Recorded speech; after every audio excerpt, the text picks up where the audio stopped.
What's up, everybody? Welcome back to another episode of 2 Chapters Ahead. My name is Sam, and on today's episode, I am gonna show you guys how I get so much more views on my Instagram stories just by simply using a few different types of tricks. So, stay tuned. The first one I'm actually gonna start with is one of the most helpful ones, but as I go through, I'm gonna give you guys things that most people don't tell you, and I feel like they're more valuable, so just make sure to stay till the end because you're gonna enjoy the last one that I use, which helps me get so much story views and so much more exposure than, just using the regular strategies. So without further ado, let's jump into it. The first tip being using hashtags and locations inside your stories. So what I'm about to show you guys is how we are gonna add Instagram hashtags and locations inside your stories. Now the reason we're going to be doing this is because whenever we start using hashtags and locations inside our stories, we are going to be visible to a lot more people that are following these certain hashtags. I'm going to show you guys quick what I mean by that before we even get started so you understand it a bit better. So let's go over here and social media marketing. I was actually just working earlier, so I'll show you guys it. Social media marketing hashtag. On the top left, as you guys can see, there is the red circle, which means there is a story.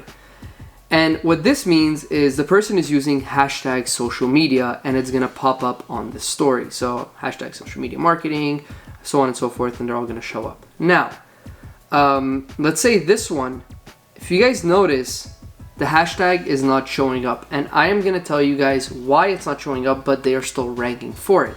And this is one of the tricks I use to post a story with hashtags without looking too spammy for my followers or potential followers. First thing we're gonna do is we are gonna grab whatever we wanna post in our story. And just stop real quick, I'm gonna tell you guys this really cool story that just happened to me. Cheech and Chong just reached out to us and wants to collab with us. Now, for those who don't know who Cheech and Chong is, it's like the holy grail of the cannabis industry. These guys are like the pioneers. And they reached out to work with us. Now, this all happened because we are super active on social media and we have crazy engagement like you guys have seen in my past videos. So you know what? It opens up bigger and bigger opportunities. With that being said, let me show you guys how I would post this specific post onto my story. So the first thing I would do is I would use this is cannabis related, and people that are in the cannabis industry are going to understand it more than people that are just going to see, let's say I use hashtag social media, no one's really going to understand what's happening. But this Cheech and Chong really sticks out in the industry and they'll really understand what's happening as soon as they see the post. So I'm going to use cannabis culture, cannabis community, and then the last hashtag I'm going to use, sorry guys, I'm getting a call. Call you back. Make sure we're still recording. Awesome. So the last hashtag we are going to use is Cheech and Chong.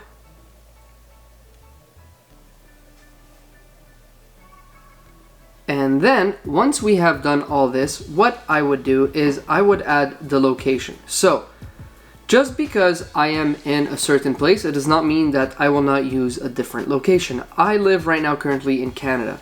But what I am going to do is I am going to put the Los Angeles, California location just because it has more views in that type of industry. And what we're going to do is we're going to take the hashtags and place them right on top of the location. And then we're going to tap the location and tap it once more. As you guys can see, the hashtags have disappeared. They are now behind the hashtag. They are behind the location tag.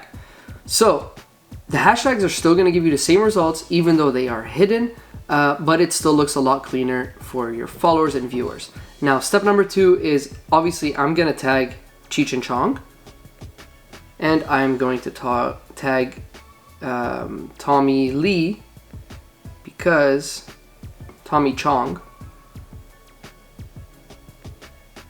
because these are the people that reached out to us.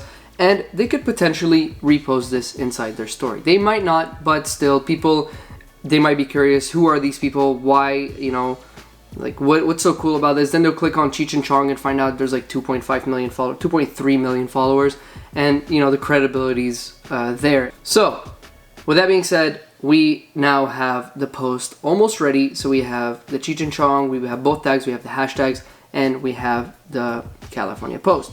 Now, you could add GIFs and whatnot just to make it a bit cooler. If not, then you could just go ahead and post it like this. Now, this is sufficient enough for you to get extra views. I'm gonna pull up a picture right over here. This is my nephew's account. He's 10 years old, by the way. Started a YouTube channel, and now I'm helping him with Instagram. So basically, I posted a story for him a few days ago, and I used certain hashtags. And as you guys can see, I got views on those hashtags. So if I did not use those hashtags, I would have gotten maybe 1 or 2 views because he only has 4 followers, maybe 4 views at max. But odds are I wouldn't have gotten as many views as he has here. I'm not sure exactly how much it was. You guys will see it in a second. Now on here, I'm gonna post a picture of whenever I went to the Bahamas, and I don't remember correctly if I used the location or if I used the hashtag, but again, you guys will see it here in a second. But I did use the hashtag or location, and I got a lot more views. Now, these are just examples of what I have done. I have done so many more story posts and gotten so much more exposure by using these 2 tricks, but these are the only pictures that I kind of can only find, so hope you enjoy. So tip number 2. Tip number 2 is what I like the most because it gives you so much profile visits, so much content views, so much story views. So this one is basically going to people's accounts, big accounts that, you know, post meme pages or whatever it may be, business pages, and getting the top comment. So in order to get the top comment, usually you have to be one of the first people to comment. And to do that, you just want to go follow them and turn on your post notification. And then what will happen is every time they post, you will get a notification that they had posted, and you better be on top of the ball because if you want to get the top comment, you have to be one of the first ones. Now, if you are one of the first ones, you also have to remember that it has to be good, valuable comments, whether it's funny, whether it's relatable, whatever it may be, it has to be good, okay, in order to get top comment. And once you get top comment, a lot of people, and I'm talking thousands of people, will click on your profile to see who commented this top comment. And if you have a story in place, as soon as they click on your profile, the story is what's gonna pop up first, and you will get a ton more story views, and then it'll tell the Instagram algorithm that these stories are cool, and they will promote it to more and more people on the explore page. So that's a really, really cool trick that I like to use, and it's gotten me thousands of views on my stories. And I'm gonna try to bring up a picture for you guys somewhere to show you guys the story. I'm gonna go into the archives and show you guys the results that I got by just using the top comment trick. Tip number 3 is super important to do, guys. Whenever you are at a restaurant, whenever you go to a certain place, make sure to tag the company inside your post, because often they will repost your story on their story, and then what will happen is their followers will be curious, especially if you have a really cool story. They'll be curious to see who posted the story. They will come to your page and they will view your story, or they might even follow you if you have the right content for them. So make sure that you're always providing good, valuable content on your page, so whenever you do have a potential visitor, that might be an actual follower as well, and not just someone that's gonna view your page and bounce right off. Sounds good? Last but not least, this tip I like to use usually for my music artists, or you know, small influencers or things like in that nature, or even big influencers. Let's say there is a song that just came out with a local artist, or an artist that's not too famous, that has, you know, millions of followers, but he's still in the 50, 60, 100,000 follower range. What you could do is take a video using his music in the background and then tag him inside your story, and what will happen is he will repost your story because it will show other people that, you know, people are listening to his music, and if he's smart, he will repost your story. And if he does repost your story, well, now all of his followers are gonna, you know, who's this person again that posted this? They're gonna come to your page and you're gonna get a ton of views. That's it for today's video, guys. I really hope you're 2 chapters ahead from where you were yesterday and continue to grow each and every single day. If you guys did like this video, make sure to hit the thumbs up. Help me out with the YouTube algorithm. If you haven't done so, make sure to hit the subscribe button, and I will see you guys next week. with a whole new video.